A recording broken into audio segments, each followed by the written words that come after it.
Hey, what's up, everybody? We are gonna get started here soon. We're just waiting for people to get in. So, in the meantime, sit back, relax, and participate in the chat if you would like to. Like I said, we're just waiting for some people to get in. We shall be getting started soon, my monads. Soon.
Hey, what's up, everybody? If you're just getting in, we will be starting soon. We're just waiting for people to get in because not everybody gets the notification right away. In the meantime, sit back, relax, and participate in the chat if you would like to. And yeah, cool beans.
Hey, what do we think about getting this show on the road? Should we get her going?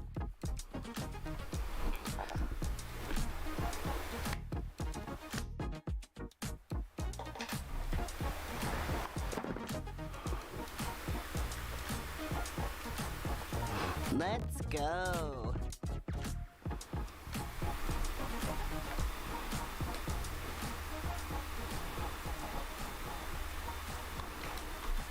Let's go.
So, oh my, that's too loud. Sorry. I'm adjusting the sound here. Okay, hold on. There we go. There we go.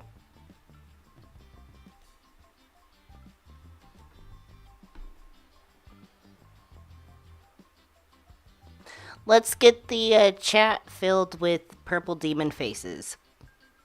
Give me the demon faces, please. The demon faces.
Okay. Let's do this. And 3, and 2, and 1, and big face, and hello everybody. Welcome to my Hyperion Chanel. If any of you follow Luxaria, you know what I mean by Chanel. Anyways, welcome to my Hyperion channel. Today is Worldview Wednesday, and I'm going to pick a few categories out of what's going on in the world right now and deliver it to you with a Hyperion overtone. But before we get started, I'm going to say hello to everybody in the chat room and greet everybody. So hello, and yeah, let's get the show on the road. Let's get our reason goggles on and hop to it. So I see Renaissance Fair. What happened to our music? Hold on. Okay, there we go. It's back. I see Renaissance Fairy. Good to see you. Thank you so much for coming. Illusion Shadow, thank you so much. Alberto Tirato. Hello. Lisa Zawacki, hello. And our moderators, we have Cassie and I see Philip in the house. Thank you so much for coming. I really appreciate that. Imaginista, hello. I see Hope. Hello, good to see you.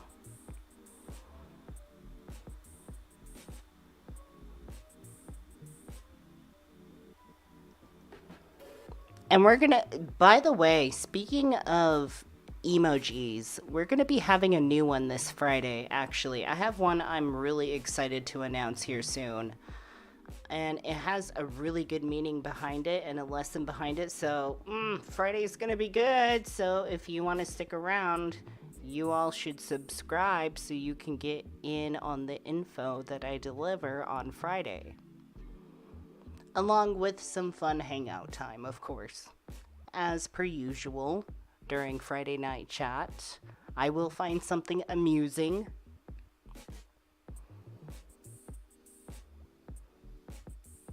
Zero, good to see you. Ontology Dragon. I'm still getting used to that.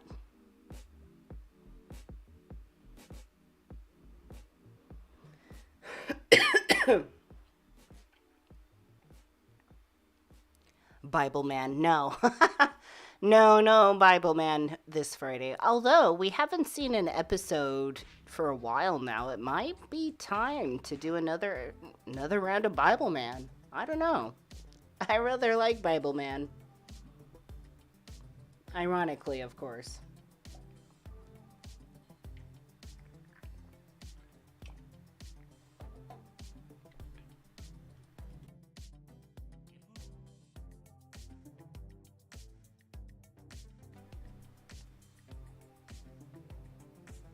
So, anyways, who else do we have in the house? Lisa, did I say hello to you? I don't know. You all know the drill by now. If I repeat you, pretend it's new. And if I haven't said hello, just repeat yourself a couple of times.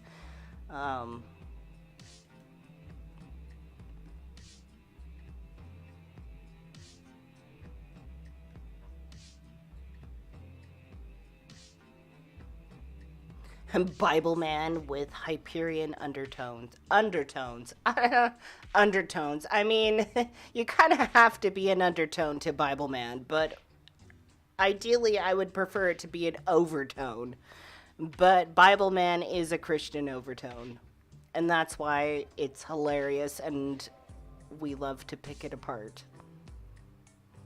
And surprisingly, for such a goofy ass show, it's really good. I mean the production, it's the crappiest show ever, but dang, if I was like a Christian kid and I was introduced to that, I think I might be entertained for a minute or two.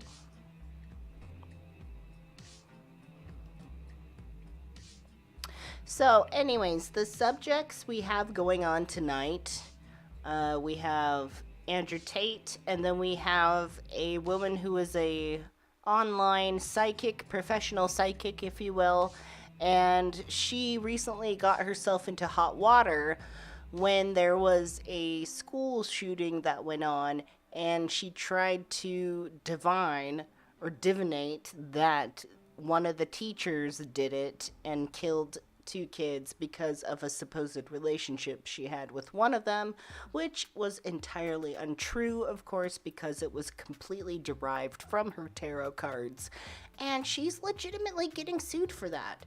So I think that's an interesting conversation to have that will spark into some conversations about tarot cards and stuff, because like right behind my shoulder here, I have a pack of tarot cards.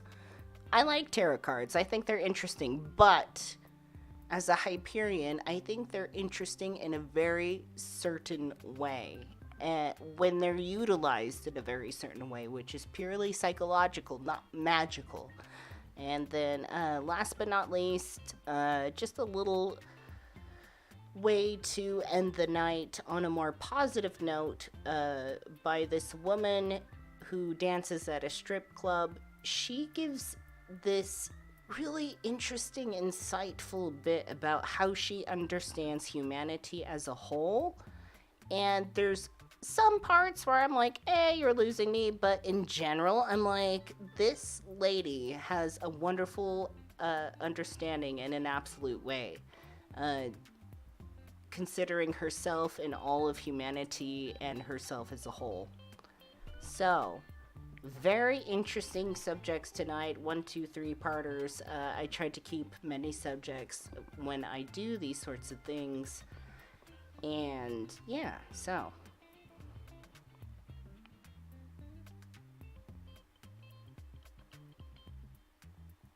Let's wait just a couple more minutes to let people get in, and we shall start with Andrew Tate. Now, I'm going to warn you right off the bat, the kind of stuff we're going to be discussing about Andrew Tate is extremely dark. Dark? I say it with like an inflection. No, it's dark. It's really dark. It's really disturbing, and it's not happy. So if you're not in the mood for that, I don't blame you if you skedaddle for a bit and come back later, or just come back for the replay when you can like skip past that. I'm going to start time stamping the live stream so people can get to the parts that they want to see. But I do want to let you all know the stuff we discuss about Andrew Tate is dark. And Andrew Tate, for the most part, has been a really terrible person right off the bat. I mean, I've been covering Andrew Tate for quite a long time, so much so that I am like a self-proclaimed Andrew Tate expert. And it's getting to the point now where things are being revealed about him by himself. Like, he's actually admitting to some really dark ass shit. There's evidence coming out, some vocal recordings, some things that he's admitting that he likes to do to women. And it's just darker and darker, and it's pretty much everything I suspected in my brain that he was doing, but at the time we were covering it previously, it wasn't quite out and about yet, but he is still, detained or, like, in jail or under... I can't remember at this point, but he was supposed to be in Romanian prison for like 30 days or something. And he tried to have that repealed and it was denied. So it's still ongoing. And there's a tremendous amount of information and evidence coming out about him. More so than we've already seen. And so some of the subject that we're going to be covering about him is a woman who dated him who recently came out and pretty much described some situations and some experiences that she had with him that I kind of suspected him to have with the girls he was involved with. And as I said before, there's like a vocal recording of him admitting that he likes to do certain things to women that are of a non-consensual nature and about that. So I'm not trying to give away everything right now. I'm not trying to dive into it at this moment. I'm just trying to give you a little bit of a preview. So if you're like, Jan, I'm not in the mood for this, then like, hey, that's fine. You can come back later. But if you're down for this, here we go. So anyways, back to saying hello to people. More, good to see you. Thank you so much for dropping by, and thank you so much for the super chat. I really appreciate that. Good to see you drop by. Hello, Lucifer. Good to see you. Exploring the Holos. Good to see you. Yeah, we're just getting started. And if you guys have not liked the live stream yet, please do so.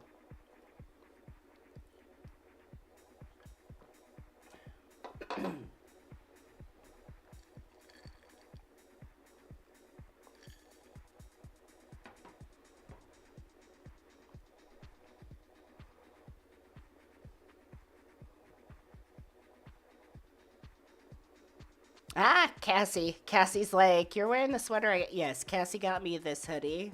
It's a Sailor Moon hoodie. It is the best. It's got a big old picture of Sailor Moon on the back. It's actually a super warm hoodie. I've been wearing this outside a lot, and it's been keeping me really comfy and cozy.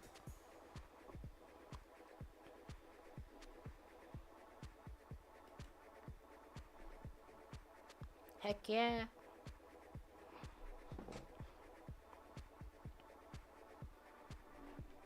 Anyways, viewing content.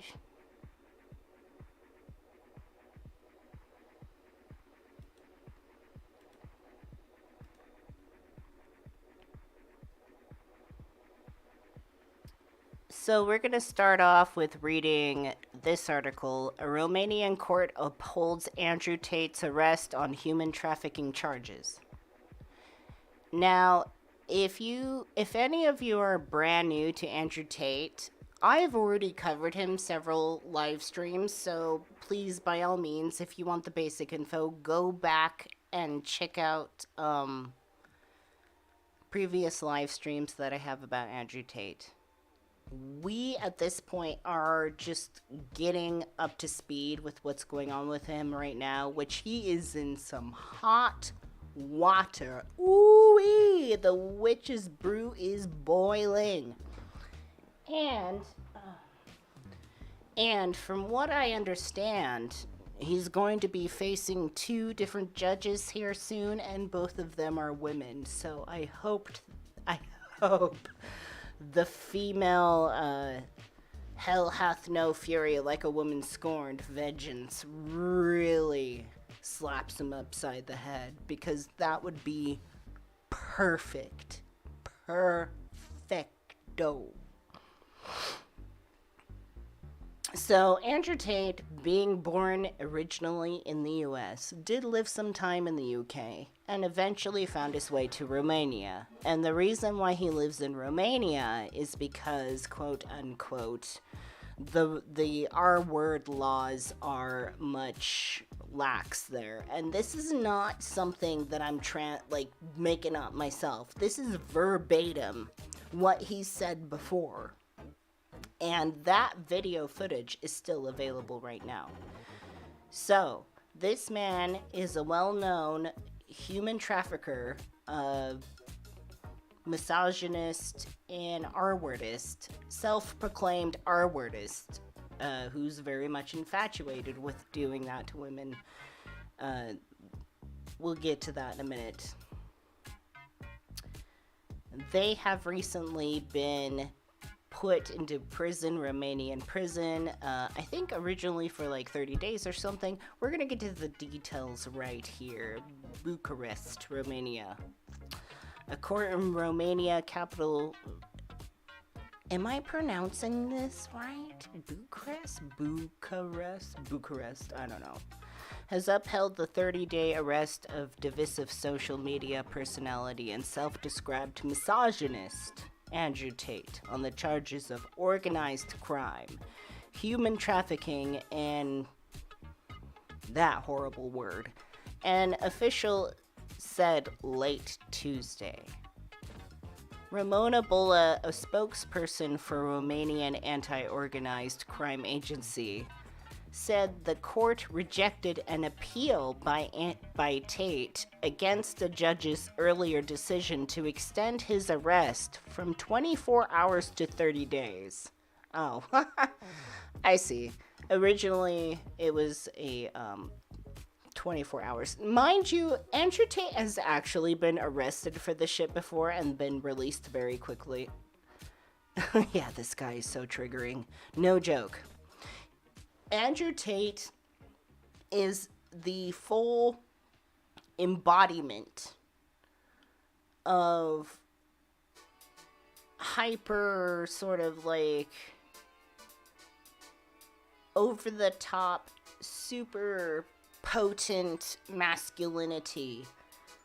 The suffocating masculinity, I would say the T word, but it's like, it's so overused. It's the wrong side of masculinity. It's dominance, it's ownership, it's one of my least favorite archetypes in the Holos. I'll tell you what. It's something that's a little too much, a little too overbearing at the moment that we could do with less of at the moment, if you catch my drift. Like, there needs to be just a little bit less ultra masculinity, the fucking like super primal, like dominant sort of stuff. It's just monkey business. I swear to God, it's monkey business. It's poo slinging and just like, you know, cock windmilling.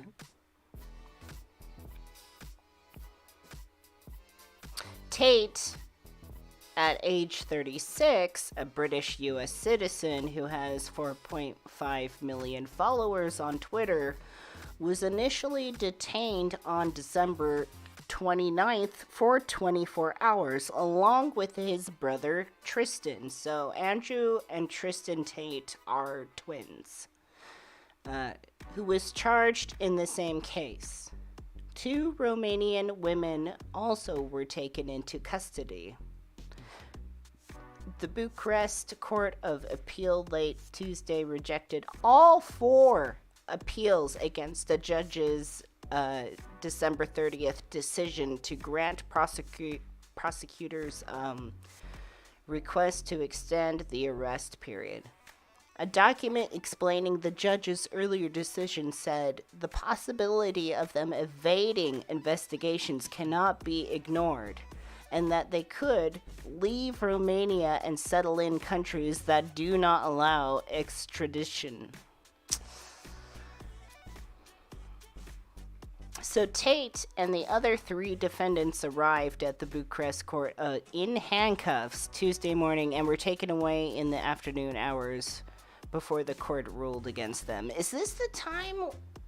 I think this is the moment where Andrew Tate was like walking along and getting marched along with the authorities with a copy of the Quran in his hand, as if he's like trying to be a humble religious man at the moment, which if you're trying to do that, you think you could pick a better book than the Quran? I don't know. I'm just saying, the Quran isn't really known for its good ideas about women to begin with, so I don't think Andrew Tate was originally Muslim to begin with. I think he recently converted to it, probably because it, in a way, really supports his ideas about owning women and doing what he wants with women. Hey, Susan, good to see you.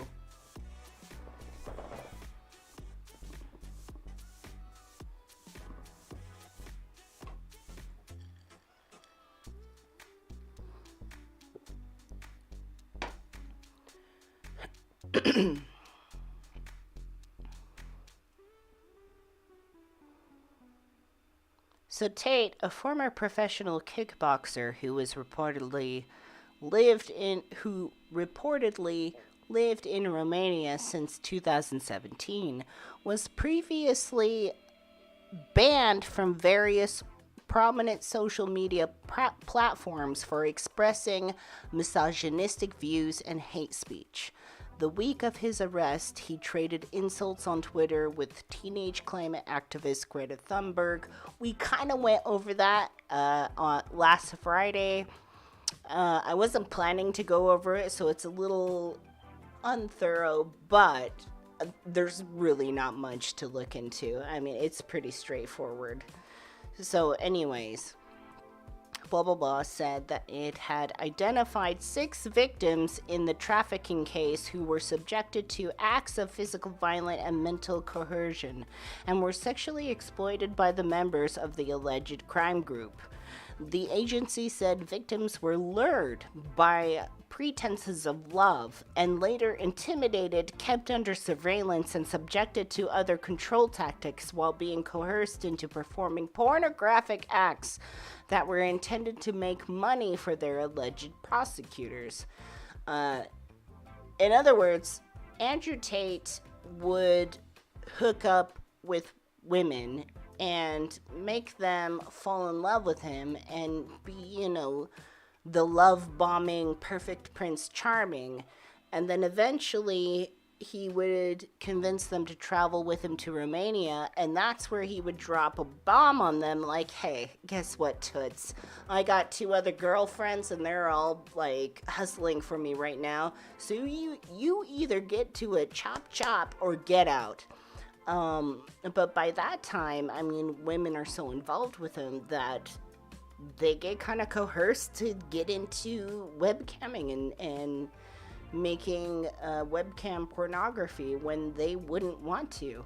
And here's the thing that makes me angry, because webcam models or webcam workers, that can be a very liberating job that women have when they are able to do that and manage themselves and be in charge of themselves. But there's a lot about the camming industry where girls get into it, and there are companies out there and dudes out there who convince these women, hey, you're stupid, you don't know what you're doing, so you need me to tell you what to do, and in exchange for that, I'm going to take a big percentage of your profits, and I'll give you a small percent, but, you don't know what you're doing, so you kind of need me to do that sort of stuff. So, they do that. They coerce these women into getting involved, and giving up a lot of their agency, free agency. So,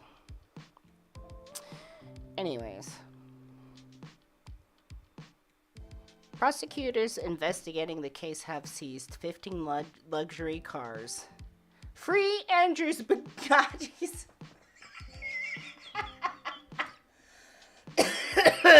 I'm sorry. Andrew Tate goes on a lot about his damn Bugattis. So it's like his cars were seized. Prosecutors investigating the case have seized 15 luxury cars. Free Andrew's Bugattis. Oh, poor Andrew. Nah, screw Andrew. I wish I didn't have to explain that that's a joke. I really don't give a shit about Andrew's Bugattis. Anyways, at least 7 of which were owned by the Tate brothers, and more than 10 properties or land owned by companies registered to them. DIICOT spokesperson Bulla said that if prosecutors can prove the Tates gained money through human trafficking, the assets will be taken by the state and will cover the expenses of the investigation and damages to the victims. Ka-ching.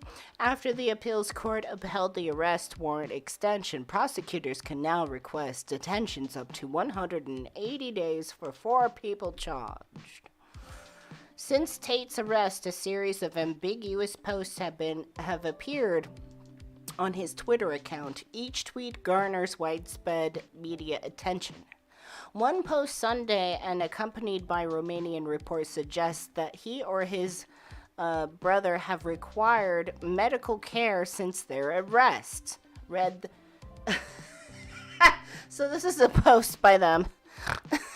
It makes me laugh because Andrew Tate always gets into this weird philosophical shit, and it's philosophical stuff where like he thinks he's being smart, but it's really dumbass shit he's saying. And because of the Tater Tots, his fans like are too young and naive to know any better. They feed into it because he seems smart to like children, essentially. So, but like the philosophy he has about like the Matrix getting to him, like he thinks he's literally Neo and like the government is the Matrix and they're trying to get him and he's beyond the Matrix and he's a top G, you know, he's the smartest man in this fucking world. He really does say that. Like, I'm not making it up. He literally considers himself, like, one of the smartest men in the world.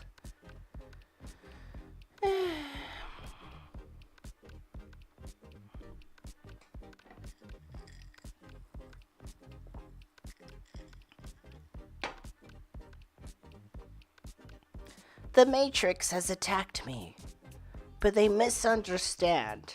You cannot kill an idea. Hard to kill. That's what Tate said. It's so fucking basic. It's like, dude, come on, you are a grown-ass man. Like, what do you... He really... I mean, not to downplay shit, because, like, Andrew Tate is a piece of shit, and he really does, like, ruin people's lives, and he's a really bad fucking manipulator, but at the same time, it's like, it's hard to take him seriously when he says shit like this. The Matrix has attacked me! The Matrix has attacked me! Like, really? I don't say that shit. Like, why would you say that shit? But I also don't say I'm the smartest person in the fucking world, so. Another post from Saturday read, going to jail when guilty of a crime is the life story of a criminal. Going to jail when completely innocent is the story of a hero. Ah!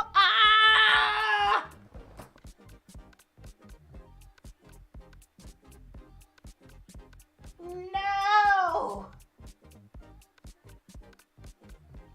I'm stunned. I'm absolutely 100% stunned. 100% like equivocally, like super fucking stunned. He's got his head shoved so far up his own ass. He literally believes he's a fucking hero in this stance.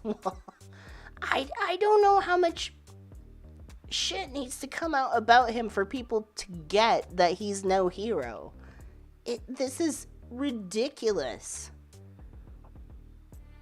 Anyways, Hope Not Hate, a UK advocacy group, said it monitored Tate for years because of his close links to the far right. It described the influencer in a report it produced last year as an extreme misogynist who holds conspiratorial views. Our major concern is that his brand of extreme and sometimes violent misogyny is reaching a young male audience and that he could serve as a gateway to wider far-right politics. Hope Not Hate said in a statement after Tate was banned by Facebook, by Meta, whatever, I don't know.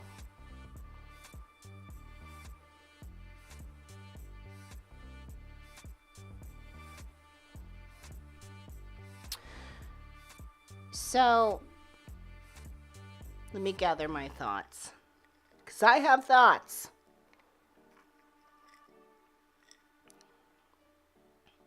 In the very beginning, when I started covering Andrew Tate, I could see some of this,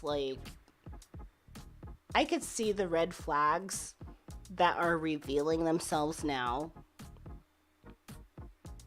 And this was months ago. And I'm not the only one. It's not hard to see. The problem is when there's people out there in the world who genuinely think that there's nothing wrong with Andrew Tate. And in the beginning, when he was revealing himself, several content creators, hundreds, I don't know, a ton of content creators came out and we're like, this guy is a bad guy.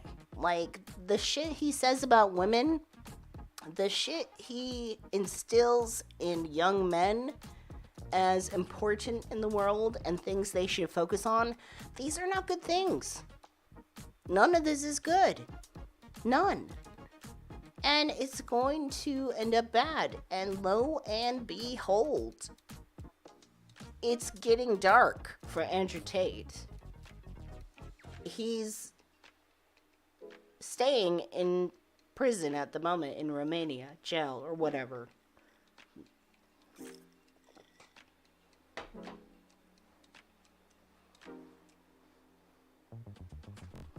So here's where it gets darker, because there's more evidence coming out about Andrew Tate and how he really treats women, because as it's been said several times by several sources, Andrew Tate uses the lover boy method of enticing women and capturing them in his lair, if you will.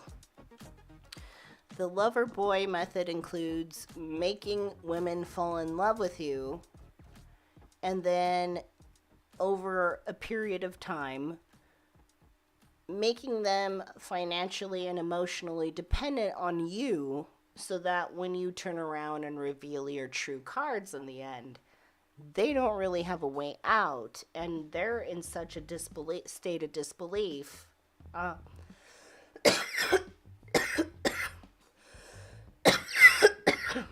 It takes them a while to register what's going on and get out.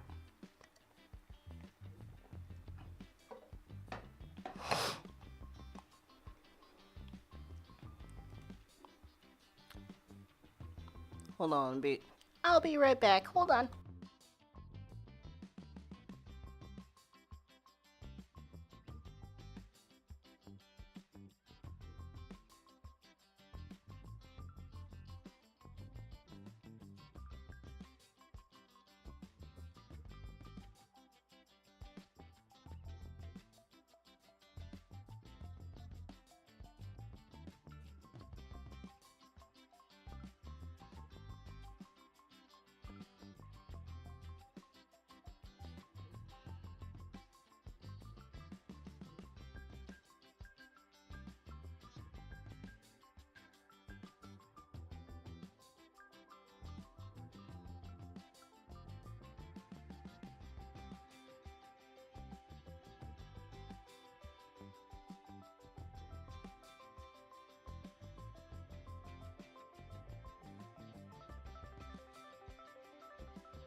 Okay.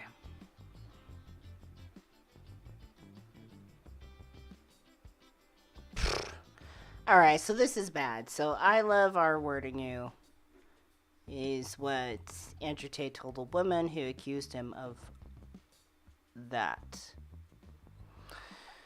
So, in an exclusive Vice World News has obtained WhatsApp messages and voice notes sent by Andrew Tate to a woman who accused him of a 2013 incident. She said police told her they believed her account, but authorities declined to prosecute.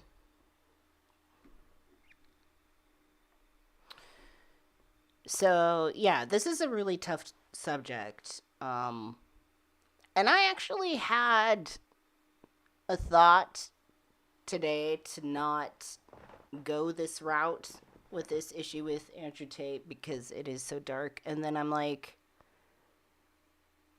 there's so much shit that goes on in the world that we can't sugarcoat even when we want to. And this is why I continue to follow Andrew Tate, because of his extreme influence on other young men in this world and how much of an effect that is. And so when somebody does this sort of stuff or participates in these sorts of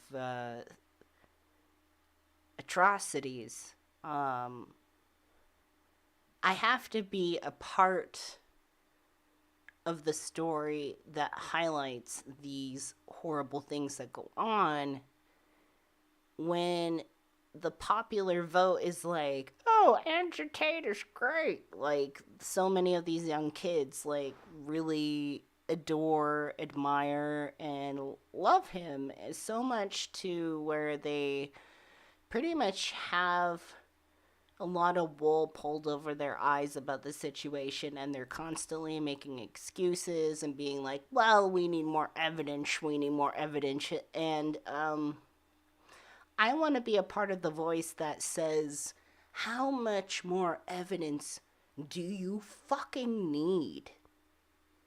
Like, how much is enough? Anyways. Exploring the Holo says, I'm a fan of Vice. I've seen Vice release some bad articles in some things. But in this instance, the articles I do like about Vice is sometimes they are just a good hub of the general story of the situation.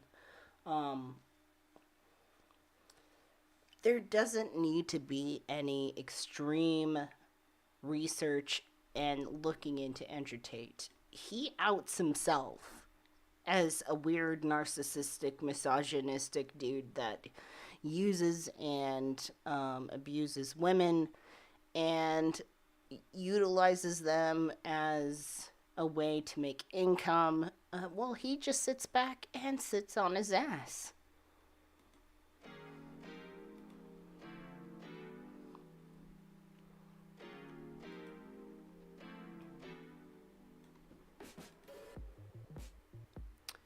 So,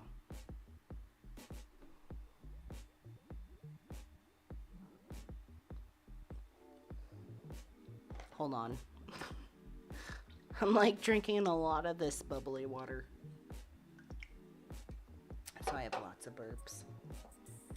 I'm tempted to grab popcorn. Anyways. So, in London in 2015, controversial alpha male influencer Andrew Tate was arrested over another allegation of that in UK following a complaint from a woman who supplied police with messages sent by Tate in which he wrote, I love R-wording you.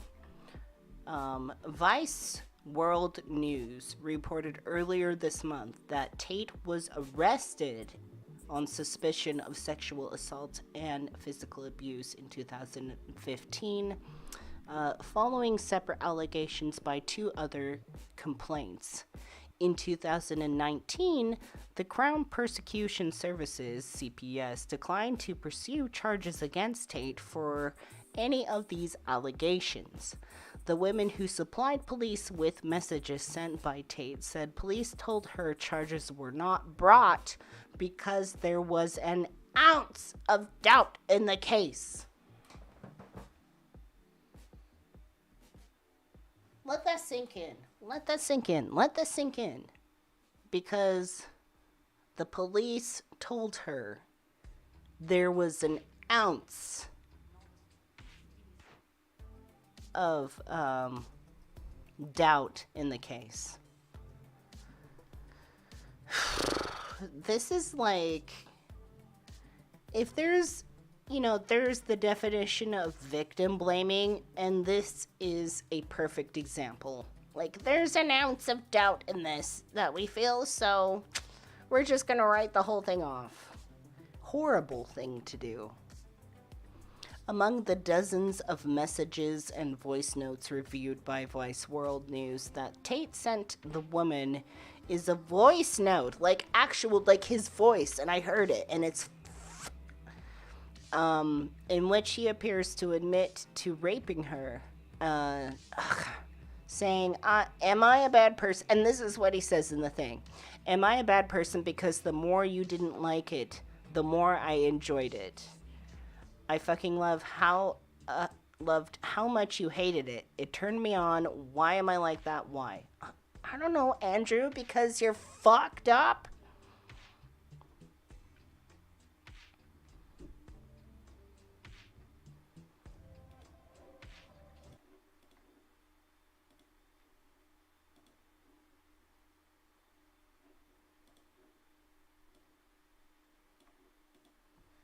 Am I a bad person? Because the more you didn't like it, the more I enjoyed it. I fucking loved how much you hated it. Turned me on. Why am I like that? Why? I am one of the most dangerous men on this planet. Sometimes you forget exactly how lucky you were to get fucked by me. Would you rather me pin you down and make you do things you didn't like, or would you rather fuck? You didn't like that I was thinking I can do whatever I want to. That's what it is. I'm the smartest person on this fucking planet. Are you seriously so offended I strangled you a little bit? You didn't fucking pass out. Chill the fuck out. Jesus Christ, I thought you were cool. What's wrong with you? Yeah, that's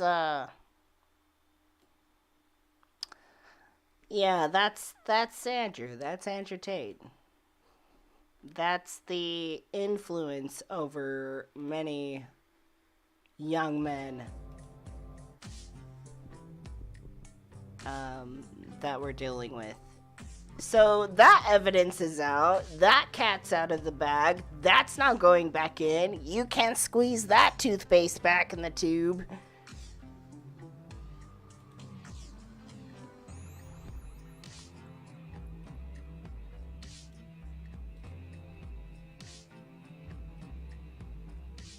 The woman whom we will refer to as Amelia, because this woman obviously does not want to be actually known. Who the fuck wants to be actually known for this shit?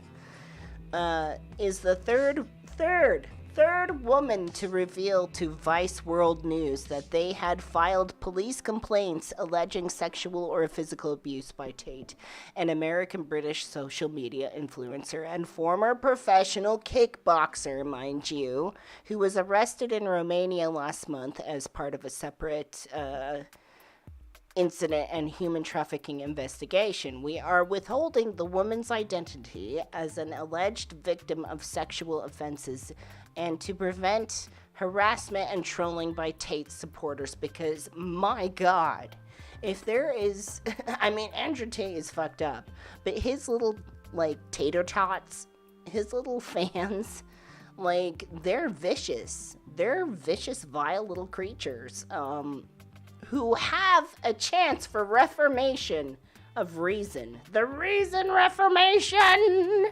They have a chance for that. because they're so young and impressionable. But at the moment, this is not looking good, and it's taking like beyond this to convince them that their overlord is not the kind of person they should emulate. It's a little frustrating when you try to talk sense into people, saying like, look at your leader. Look at the person you idolize. Look at what they're saying. Look how misogynistic they are. Look how fucked up they are. Look how transphobic or racist or whatever. And these little fans are like, oh, no, I'm going to do this anyways. You're the crazy person.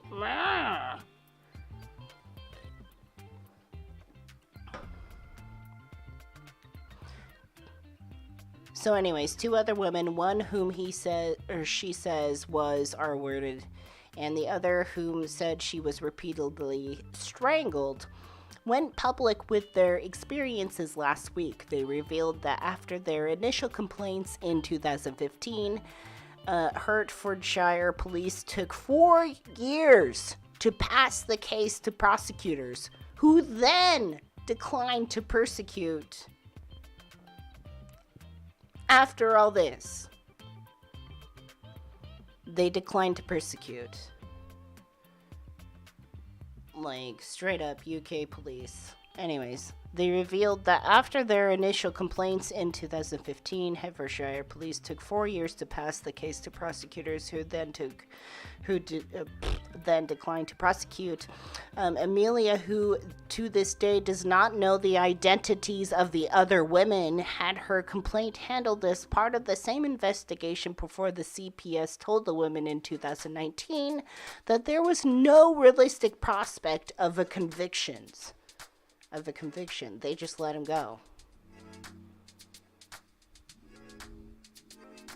Amelia's experiences from the alleged incident in 2013 to learning that Tate would not be persecuted, to then watching him become one of the most famous people on the planet, have left her feeling as though she is struggling every day. But she felt emboldened to go public with her story after seeing the other two complainants speak out. She said she no longer wanted to live in fear of Tate, and that she felt that she had a duty to tell her story to potentially prevent other women from being hurt. If you have information to share with us that pertains to okay, anyways. Amelia said that she and Tate had been acquainted since 2009. The relationship turned romantic for the first time in 2013 after they bumped into each other and reconnected on a night out. The incident, she said, happened in November 2013, the first time Amelia went to Tate's flat after they had been dating for 2 or 3 weeks. She said the pair had previously kissed, but nothing more. Back then, and he knew this. I'd only been with 2 people, she said. He knew that, what that meant to me, and that act was very important to me. So, okay, so she had a lot of, she had her own boundaries about how she wanted to conduct herself sexually with other people, and he obviously didn't respect that. He did not respect her certain boundaries that she had for herself that she was entitled to. She said the pair were kissing on Tate's bed when he began to take off her clothes. She had previously told him she said she didn't want to have sex. He stopped, reassured her that nothing was going to happen, and they continued kissing. After a while, she said he suddenly stopped and laid back on bed. I got up and looked at him and went, "What's wrong?" She said. This guy literally laid there and went, "I'm just debating whether I should R-word you or not." Straight up, plain as day. Like, just straight up out of pocket. Like, what the hell? Amelia says she was stunned, unsure if it was some sort of sick joke. She said she put her hand on his chest and said, "Don't be stupid. What are you talking about?" Within an instant, he changed who he was. she said, he wasn't the same Andrew that I knew that was funny and that would make me laugh. It was like his eyes went and I didn't have a clue who that person was. Suddenly, she said, Tate grabbed her neck and she said he started strangling me and forcing her clothes off. And then she says I was trying to keep them on and he started screaming at me, take the fucking trousers off, bitch. I'm gonna skim over this because it's really dark. So it's just like, it's bad. Like, it's just... After the incident, because he obviously, like, overpowered her. And one thing I do want to say about the details is he said... he says to her while he's forcing himself on her, like, fucking say it, bitch. You're not fucking saying my name. Say my name, otherwise I'll kill you. You know, who do you belong to, essentially. So that is a very ugly, dark detail. But that's the pure embodiment of this sort of, like, terrible ultra masculinity, like, chauvinistic, prideful patriarchy type of thing. Like, the whole archetype of I'm trying to word this like in a way that I actually mean, because there's a lot about masculinity that I think is very positive, but this is like the sheer opposite, like, dark side of that. It's this sense of, like, extreme ownership over something, so much that you can defile it and actually get enjoyment of defiling things that are not things that are, you know, you defile people, you take over people, you take ownership over the planet, you ruin and you destroy things that are perfectly good purely because you want to. Domination. Like I said, it's like my least favorite archetype of humanity. And it's something that I've seen an ugly face of recently. And it's no bueno. So after the incident, Amelia said that Tate went to sleep with his arm around her while she lay awake for hours trying to process what had just happened. When she got home the next day, she recalls she cried in the bathtub and called a friend who helped spell out to her that what had happened to her was R-word. Okay, was, S-A, R-word. I can only imagine the level of, like, shock you're in to where your friend has to be, like, grabbing you by the shoulders, like, dude, this happened. Like, this happened. We need help. You need help. Help. Anyways, Vice World News has spoken to the friend who confirmed the details of the conversation. We are not naming her to protect her and Amelia's identities. Amelia said that for a very long time she was in denial about the alleged incident, feeling that, I hate how they say alleged. Nobody gets clout off of this stuff. Like, that's the worst way to get clout. Like, nobody does that. So, like, it's not alleged. I mean, like, nobody's gonna go out there and say these details. Anyways, feeling that acknowledged it happened would negatively define her. To this day, she struggles to even use what she refers to as the R word. Understandably. Also, I just want to say, like, how incredibly brave this woman is to come out with this and just be straightforward with this. So she continued to see him for a number of months afterwards, including having consensual sex. And this was one of the reasons, this was the ounce of doubt that the police were like, yeah, here's why we kind of don't believe you. It's because she continued dating him and was still having consensual sex with him, despite, that time. And this is such a sad case. And this isn't the only case I've heard of this. Like, where in a lot of these incidences, these experiences happen by somebody who you know and who you generally trust. And so heretical response says, sounds like Stockholm syndrome. Exactly. That's exactly where the lover boy sort of strategy comes in, where you make a woman fall in love with you, become dependent on you, and it just makes it, when you do things that she doesn't like, you do it like the one time, and then you do it again, a while later, and then you eventually, keep doing them to the point where, like, she doesn't register that it's something that shouldn't be done. I mean, as she said, like, she needed her friend to confirm to her, like, this is not okay. Like, this isn't good.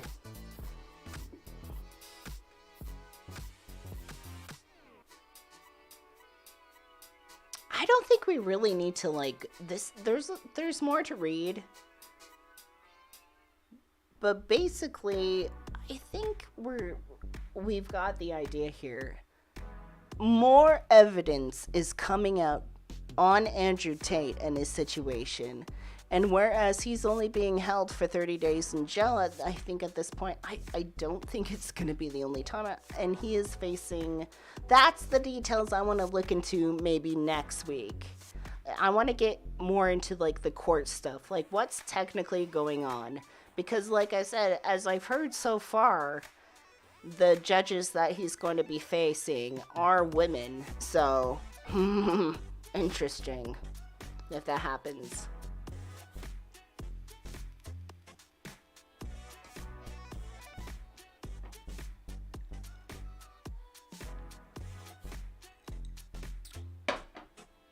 All right. Well, let's take a little break. And then we shall move on to our next topic. So if any of you are brand new into the room, just so you know, the dark part's over. And if anybody stepped out, it's safe to come back. The next subject we're talking about isn't... it's like peaches and roses compared to this, but still very serious. The next subject involves a professional psychic lady who decided to draw some cards and assert some of what she would consider information about a recent school shooting that pretty much accused a teacher of not only having a relationship with a student, but pretty much being at fault for the shooting and death of said students. And this psychic is getting sued. She's getting straight up sued. She tried to lay down some cards. She tried to say what's what, and turns out it's not going well for her because a lot of what she said was libel. I mean, libellous claims. But before we dive into that, tell me what you think about what we've discussed about Andrew Tate so far, or if you want to say something random, that's fine. I need to rest my voice for like 30 seconds, please.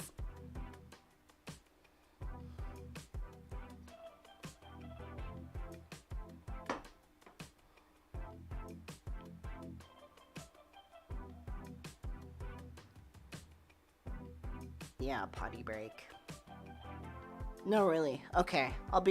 I shall return in a moment.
Okay. Let's get back at it, shall we?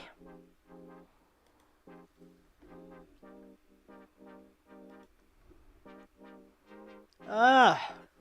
Enough of Andrew Tate. My God.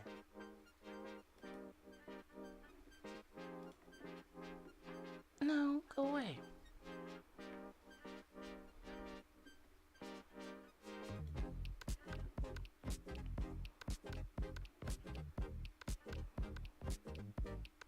Alright. University of Ohio professor sues TikToker who accuses her of killing 4 students. I thought it was just 2. 4? My God.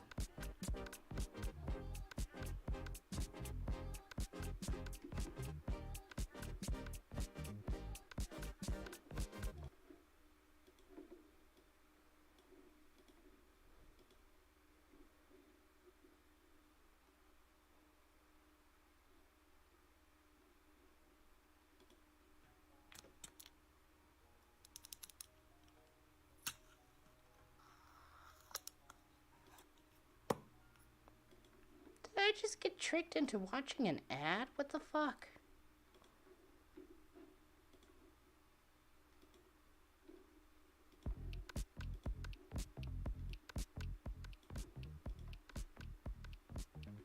So a history professor at the University of Idaho is suing a cyber sleuth for defamation after the would-be detective accused her of involvement in the campus slangs last month.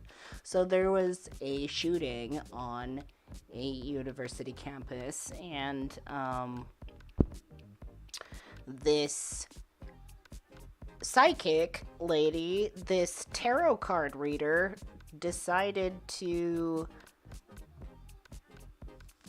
assert that a certain professor, the history professor, was responsible for it.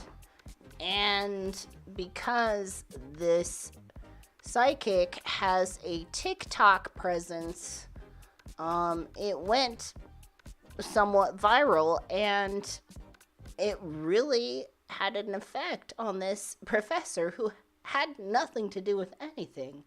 So this raises the question, what is the legitimacy of psychics?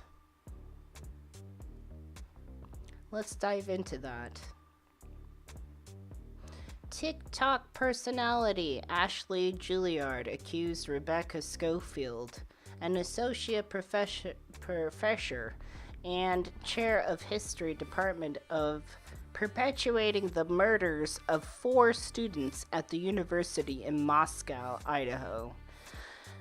The lawsuit filed Wednesday points to numerous videos posted to the platform that attempted to tie the teacher to the killings. The statements made about Professor Schofield are false, plain and simple, Schofield's attorney Wendy J. Olson told Fox News Digital in a statement. What's even worse is that these untrue statements create safety issues for the professor and her family. Oh yeah, because imagine the nut jobs that are like, oh, that must be true because the psychic lady said so, so now I must harass this poor lady. They also further compound the trauma that the families of the victims are experiencing and undermine law enforcement efforts to find the people responsible in order to provide answers to the families and the public. Professor Schofield twice sent cease and desist letters to Miss Guillard, but Miss Guillard has continued to make false statements knowing they are false. Here's the thing about defamation, and I'm not sure where it is everywhere else in the US, but here's the thing about, like, in California, I think. The thing about defamation, it's kind of a hard game to play because you have to prove that what was said about you is false. And not only that, you have to prove that the person who said these false things know they're false and are purposefully spreading them to make it seem like they're true. If you're batshit crazy and you genuinely believe stupid ass shit, then it's like there's some gray area there. But a solid case is like, you know what you're doing, you know what you're saying, you know that you're fabricating lies. Stop it, you're silly, and you'll be sued if you don't. Anyways, that's this situation. Let's continue. Professor Schofield twice sent cease and desist letters to Miss Guillard, but Miss Guillard has continued to make false statements, knowing they are false. Thus, this lawsuit became necessary to protect Professor Schofield's safety and her reputation. Guillard posted a video Friday responding to the lawsuit saying, "I am not stopping," and questioning why Schofield needed 3 lawyers to sue her if she's so innocent. I don't know. Maybe because you don't understand how anything works? Because the unfortunate thing is if you do serve somebody with a cease and desist, they can kind of brush it off. But if you are persistent in your dumbass claims, and you keep lying knowing that you're lying and making up shit, fuck around and find out. You're gonna get caught. The lawsuit alleges that Guillard started posting on November 24th, and directly blamed Schofield, stating that the professor had been involved in a relationship with one of the murdered students, Kaylee Goncalves. On or about November 28th, 2022, Guillard posted six, not just one, but 6 TikTok videos to her account in which she falsely stated that Professor Schofield, the chair of the history department, was responsible for the 4 students' deaths. The lawsuit said 2 of the TikToks directly and falsely state that Professor Schofield ordered the execution of the 4 students. 3 of the TikToks earlier falsely implied or directly stated that Professor Schofield had been involved in a relationship with one of the murdered students, KG. Schofield started working at the university in 2016 and took the position of department chair in 2021, according to the Idaho Statesman. In the lawsuit, it states that Schofield was in Portland visiting friends at the time of the killings and had never taught or met any of the victims. She fears for her life and the lives of her family members. The complaint says she has incurred costs, including costs to install the security system and security cameras at her residence. She fears that Guillard's false statements may motivate someone to cause harm to her or her family members. Moscow police have yet to name a suspect and have yet to dedicate time to helping control the rampant rumors, theories that have circulated due to the murders. The police have included the section in regular press releases called Rumor Control, aimed at squashing rumors about the murder's victims or possible perpetrators that spread online. Officials have warned that law enforcement officers have been monitoring rumors on the social media and noted that in December 9th press release that anyone engaging in threats or harassment, whether in person, online, or otherwise, needs to understand that they could be subjecting themselves to criminal charges. Fuck around and find out. So, here's the thing. Look. I have a pack of tarot cards, like, I have on, like, my special shelf. And I won't mention this too much, but if you watch my live streams and you watch my videos, you may notice that the card displayed behind me changes depending on what's going on. So you might find that interesting. But the thing about tarot cards is there's sort of this weird way that people generally understand them, which is like, oh, they read your future. Like, they predict what's going on. They're going to tell you you're going to die if you get the death card, that sort of stuff.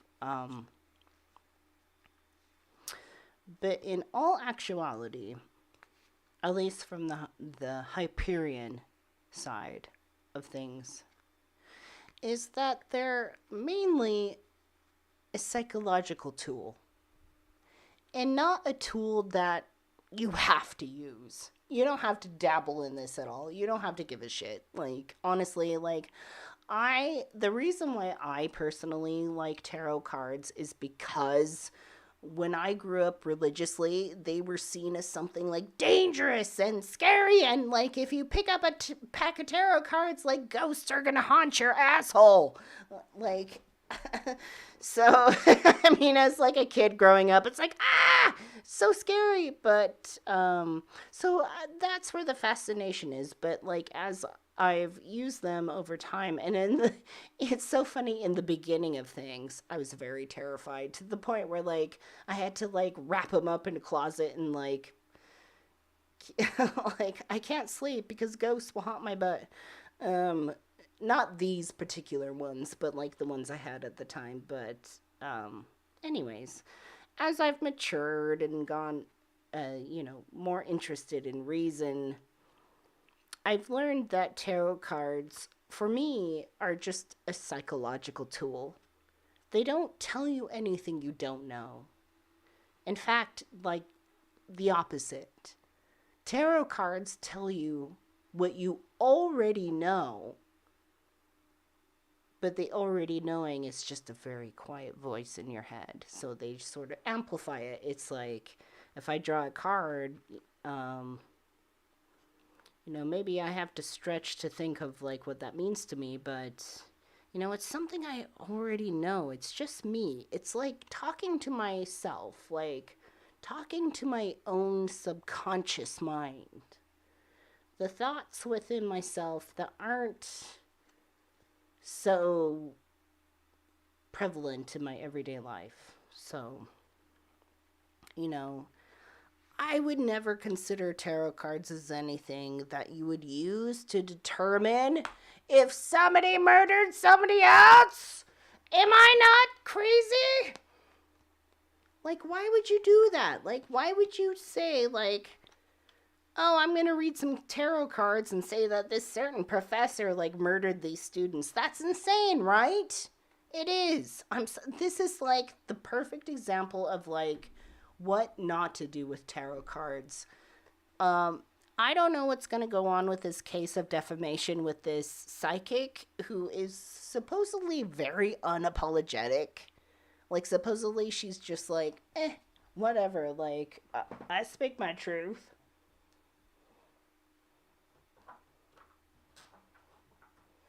The sun, by the way. The sun.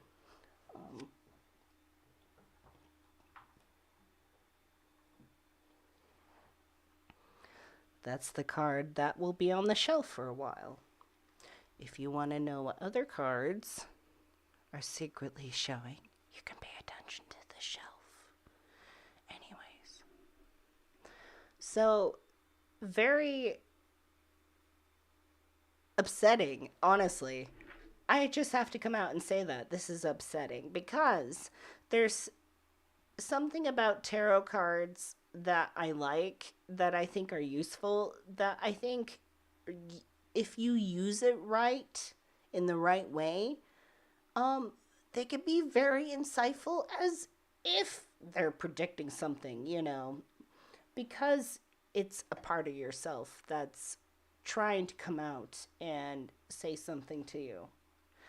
But to take it to the point of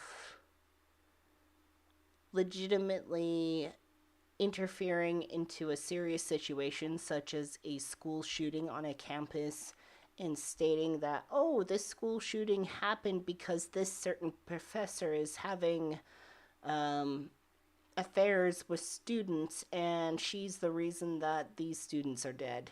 Yeah, dead. Like, what? That's too far. That's too much. Look, I think there's really good tarot card readers out there in the world, because I've had some. I've had my cards read a few times. I've had cards read where I'm like, you're full of shit.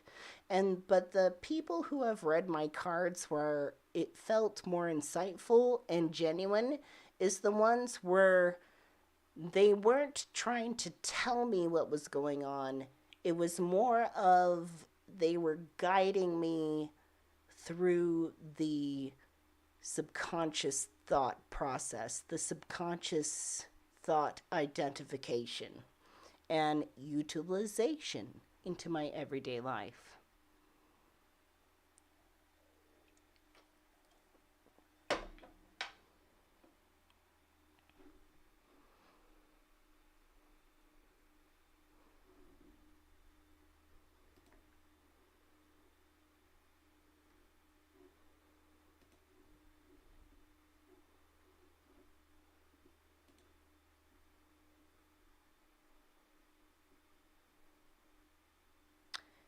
This Monday, I am going to be releasing a video about tarot cards specifically, and at the end of the video, I'm going to be drawing some cards from my tarot deck that I'm not going to see until editing time, at least, because I do have to edit the video.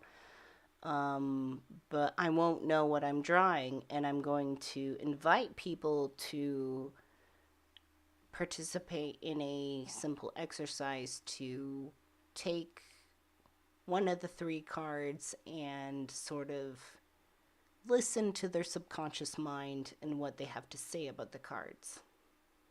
So I hope you all enjoyed that. That will be coming here soon. Anyways, so I think that pretty much wraps that up. It is still pending. I'm going to be talking about that in the video on Monday. The last thing I want to bring up is very positive and very, I find delightful. And it's this, so I don't know if any of you watch Therapy Gecko.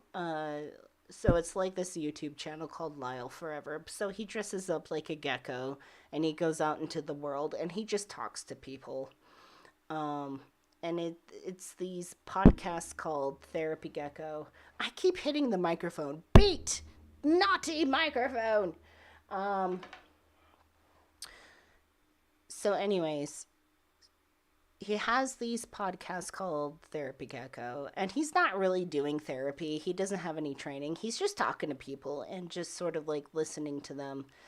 So he goes to this strip club and he talks to this lovely woman who has some really interesting things to say about humanity as a whole. And it leads me to see that she thinks in very sort of like absolute ways, like, you know, like humanity as a whole. And so I just want to like kind of like go through this. Now she does get to some parts where I'm like, I don't know, you're kind of losing me there, babe. But like overall I love it a lot. So let's check this out and we shall sign off for the night after that. After that.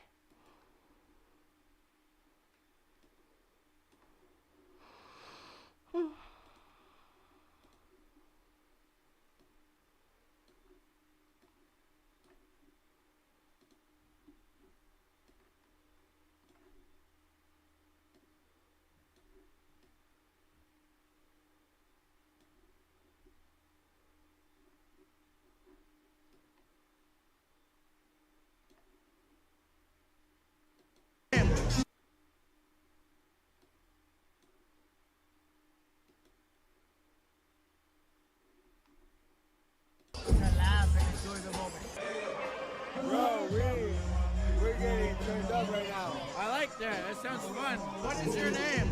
My name is Angela. What's your life like, Angela?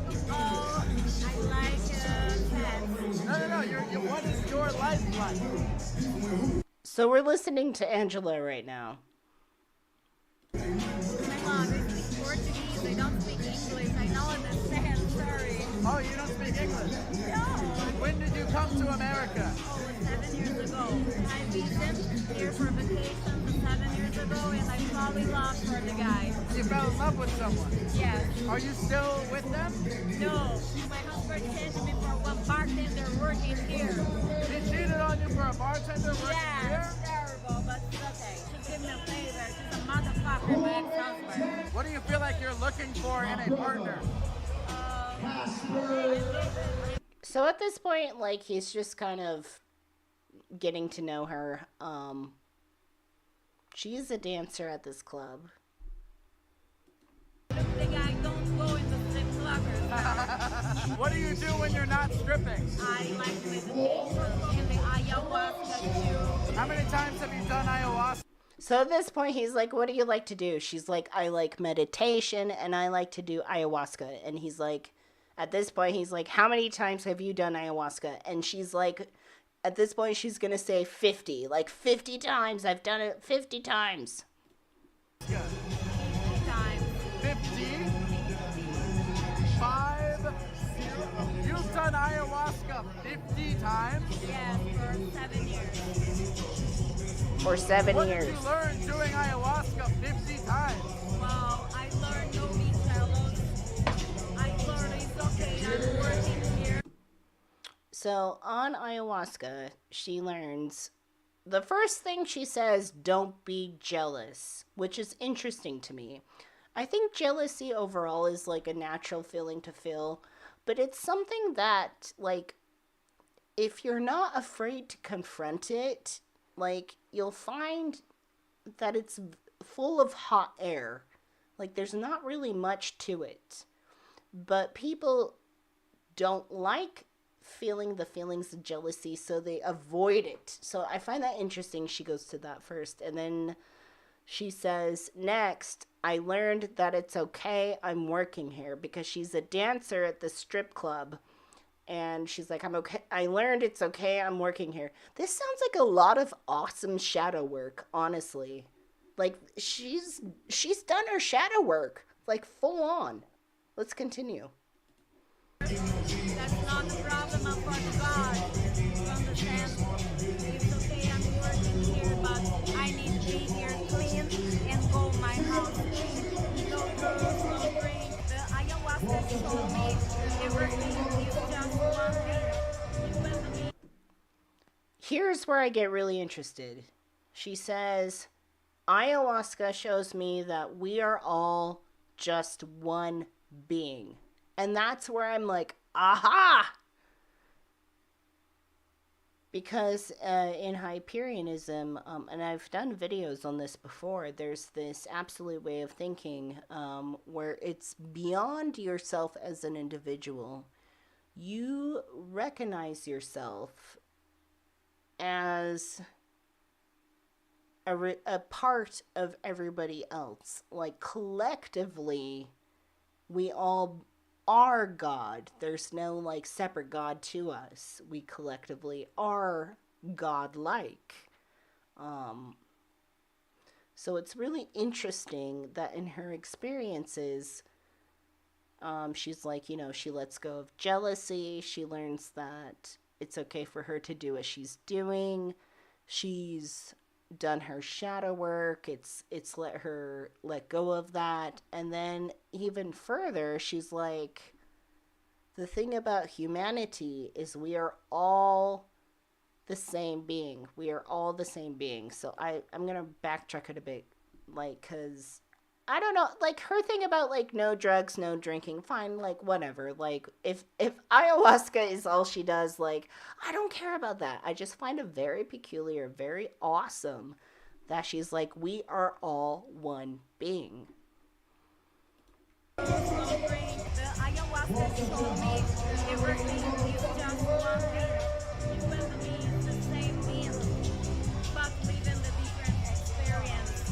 And We are all one being, she says, but each one of us is living a different experience.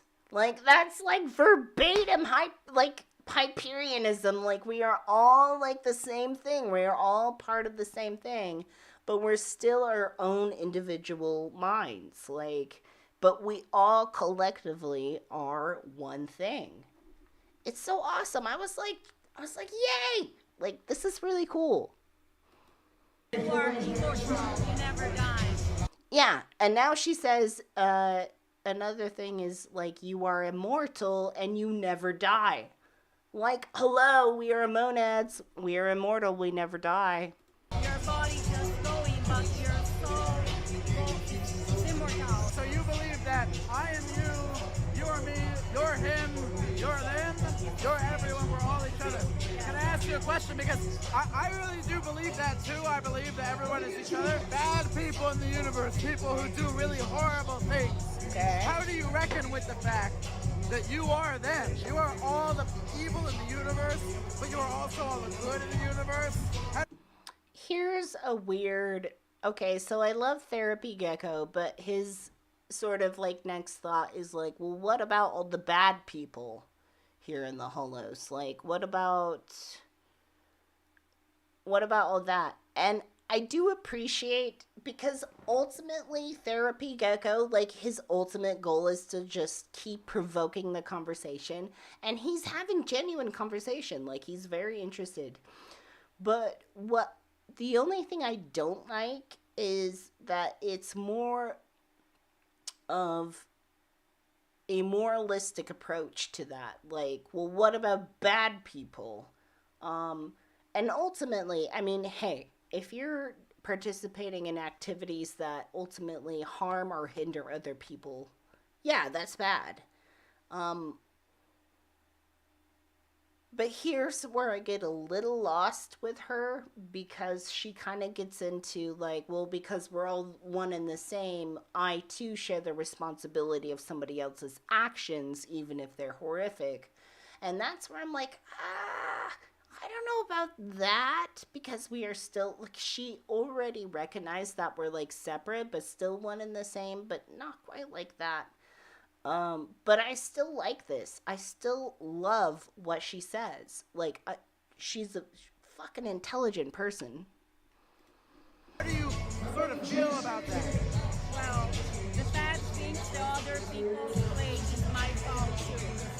Because in my mind, I have a bad things in my mind. It's my fault too. And I need more meditation and forgive that people. So you feel as though when other people do bad, it's your fault too, because you think the bad. Yeah, I think that. Interesting. Do you ever feel like it's difficult to forgive? Depends. You are connected in all this. When you understand this, you feel love, you forgive everything. Has there been a situation in your life where you found it really difficult to forgive? Yes, my father abandoned me and my mother when my mom's pregnant. It is very hard for me to forgive. Okay, so I like this because that one thing she said, I'm not quite sure about that, but hey, whatever. And I like that she's going back to shadow work. Now, in my experience, it's not always necessary to forgive people who have harmed you in your life in order to get past that, or to do shadow work per se. That's not what that means. For some people, it very well means saying fuck you. Like in my case, it wasn't helping me to move on to forgive. It was helping me to move on to say fuck you. That hurt, and I never want to see her talk to you again. But anyways, going back to her. He forgives all day. Because when I don't forgive, I feel sad. And this is bad for me. So you feel as though, at the end of the day, the best path forward for you to feel better is to forgive. Yes. I like that. Angela, thank you very much for talking to me. I appreciate it. I love the frog. It's amazing. Thank you. She called him a frog. I didn't catch that before. He's supposed to be a gecko. I love the frog. It's amazing.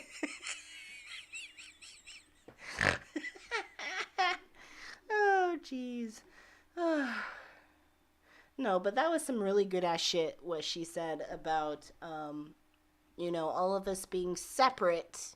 We all have our own experiences, individual experiences, but ultimately, we are all the same thing. We are like the one and then the many all together. A frog. Anyways. I do like Therapy Gecko. If you want to follow this channel, Lyle Forever, like I said, it's more recreational stuff. It's not really, philosophical or like Hyperian in any sense. But I do enjoy how this guy, how Lyle provokes conversation and keeps it positive, interesting, and healthy. So, anyways.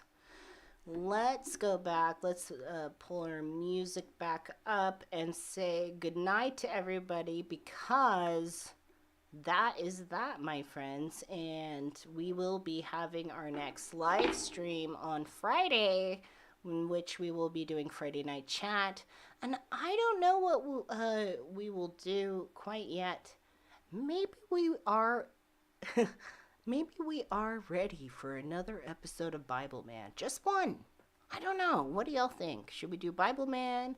Should I look up more ridiculous Mormon movies like we did last month? Like, I don't know. Like, what do you want? What you want? What you want now? Tell me what you want, what you really, really want. I'll tell you what you want, what you really, really want. That was awful. I'm sorry.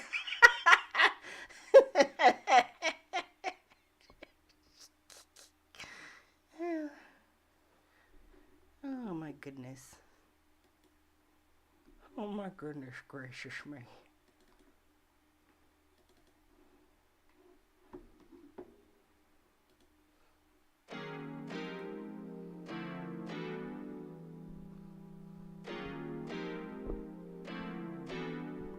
All right.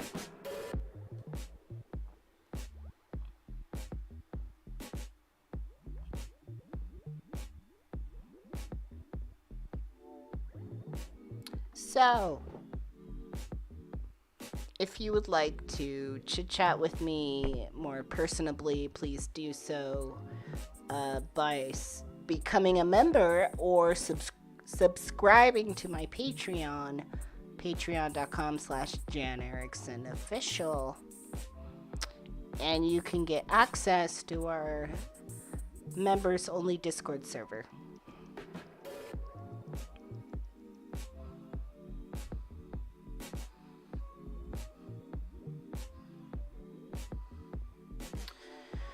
Thank you so much for coming. Good night and take care. Ontology Dragon Zero. Thank you so much for coming, exploring the Holos. And shout out to our moderators, Cassie and Philip. Thank you so much for coming. If either of you would like to drop links to your own works, please do so. Philip, if you would like to drop the link to the Hyperion source, and Cassie, up to you if you would like to drop a link to your Instagram art. Cassie is a really good artist, and I definitely recommend checking her out. You can copy and paste your link into the chat. Thank you so much for coming, dear Revenant. Good to see you. Perry, good to see you. Thank you for coming.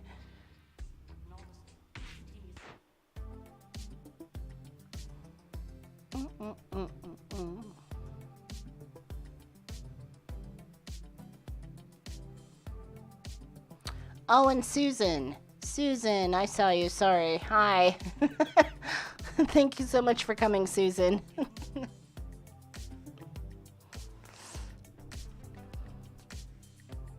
Heretical Response, thank you for coming. Lucifer Morningstar, thank you for coming. Katrina Gatsby, thank you for showing up. And let's see, Hope, thank you for coming. Illusions Shadow, thank you for coming. Everybody showing up and showing support, I really appreciate it. Morik, thank you for showing up. Yes, good night. Good night, everybody. And I will see you on Friday, my dear monads. I will see you on Friday. It's Friday Night Chat. We might watch Bible Man. We might watch something else. I don't know. Bring your drinks. Bring your snacks.